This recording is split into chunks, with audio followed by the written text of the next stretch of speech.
then if the person got very clear on what they wanted, then they should start on the journey to become that very person.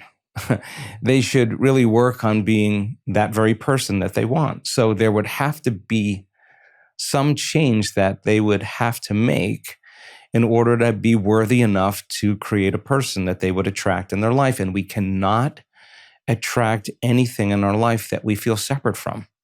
Trusting in a future that you can't see or experience, you have to lay down the very thing you use your whole life to get what you want, to trust that something greater could happen. And that's not something that's very easy. So I like the idea that it wouldn't happen on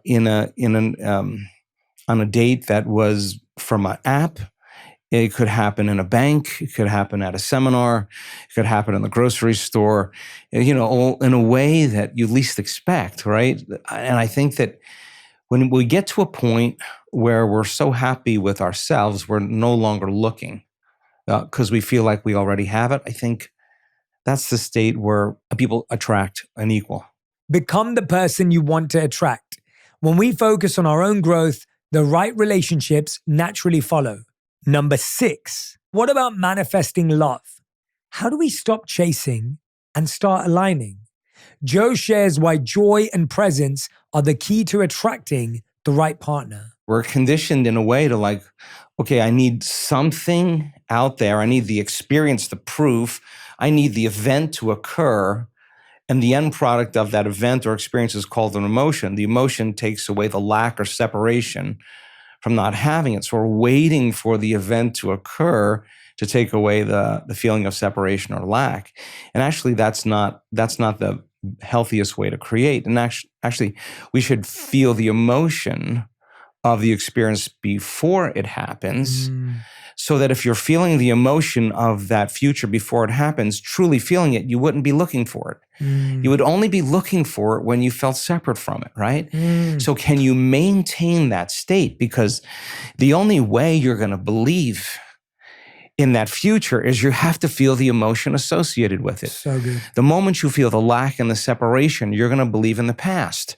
And there's a story that goes along with the past that has everything to do with it. Dating is hard or finding a person or whatever that is. The story that we tell ourselves that we actually accept, believe, and surrender to as if it's the truth, right? So that's exactly what programs the subconscious mind into a belief, right? So the default is so seamless to lose that vision or that belief in the future the moment we start feeling the emotions of lack or survival in the past, right? That's the moment we can't see that future any longer because we would be looking at that future through the lens of the past, and we would doubt that future could actually exist. That really resonated with me. The idea that we're not searching, we're aligning. It's a whole new way to look at love. Number 7, once we find someone, we often overthink it. Is this the one? Is there someone better out there? That's where Matthew Hussey, relationship coach and New York Times bestselling author, comes in.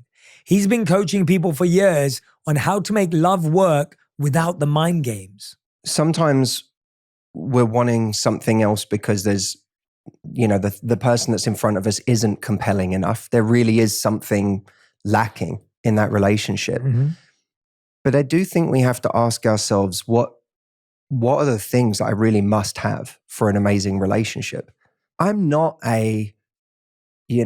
there's the one out there kind of a person. I've never been that way. If anyone looks back through my videos, and you know this because we've spoken about it, back when I was single, I've never been a person who believes in the idea of the one. So I think that it's finding someone that we look at what's really important to us, not what's important on an egoic level. Because I think a lot of the things that make us question whether this person is right for us are ego-based. I don't think they're based on how we feel around this person. We worry, is this the kind of person my friends think that I should be with? Do they look the part? Are they my normal type? Do they make the right amount of money? Yeah, has this person come in the package that I had always told myself they would come in? And those things can be really, really limiting. And they can have us like constantly trying to optimize for some version of something that we think we're supposed to be with, which is a very dangerous way to go about finding love. You can't optimize for human beings. You can optimize for a lot in life, but you're dealing with people. And by the way, even if you let go of this person, you're going to find someone else who's also imperfect, and they might, okay, this person is, scores a 7 in this area and they score a 9, but guess what? They score a 3 in this other area that you didn't even know was great in this relationship because you took for granted how amazing that person was in that way. Like it's very dangerous to optimize in that way in our love life. And I've come to really believe in life that if you find a connection that has all the right raw materials and you both have the same level of commitment, then you can build something extraordinary together. And actually the extraordinary is the thing you sculpt together. It's no different from a career. When we think of what are we worried about in our love life, for so many of us, it's that we're going to settle. Yes. I'm going to settle for the wrong person.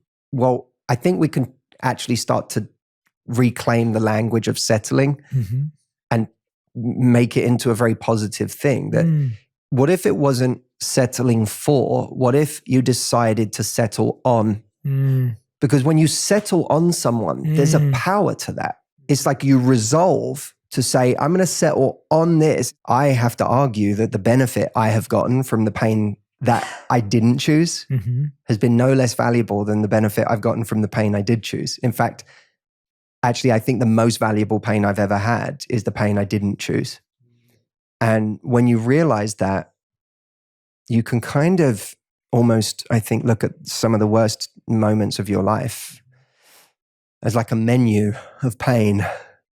And beside the item on the menu is the very specific, unique benefits that can only come from this kind of pain.